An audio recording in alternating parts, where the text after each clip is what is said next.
The pros and cons of interlocking versus braiding and twisting when it comes to microlocks. Hi, I'm Uche of Natural Glow, your fairy lock mother and textured hair specialist. With the art of interlocking, we are tying tiny little knots from the tip of your hair all the way to the root, packing the hair in tightly to create the lock. With braids and twists, it's basically that. They are braids and twists, and then they are maintained, possibly maintained in the same way as you would an interlocked microlock.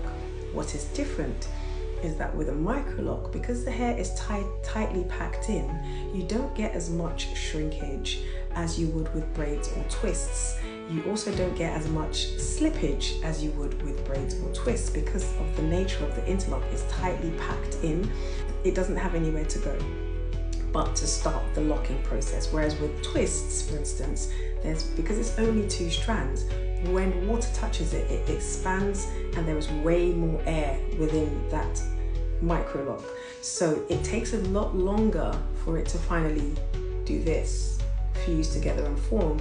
And in that time, you're going about your daily business, you may find that you have slippage, and every time you're having a retie, your loctician may have to fix where it has slipped until your hair finally fuses together.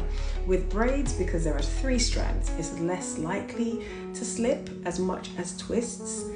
However, you will still get the same or similar amounts of shrinkage when it's wet. With microlocks, the shrinkage isn't as much, and your hair will lock quicker than it does with braids or twists, because there isn't much air that can live within those tiny little knots that we've created, that weaved in to create the lock.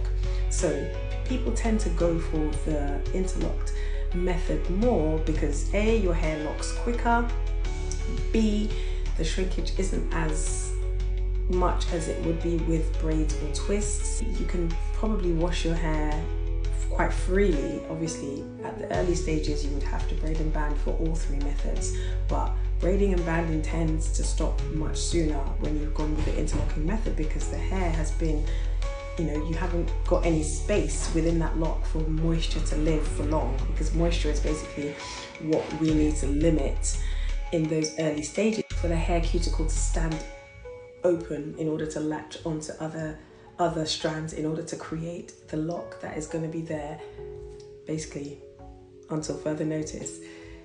I hope this is all making sense. If it isn't, do let me know. But lock lifestyle, especially the tiny lock lifestyle, is simple. Do not overcomplicate it.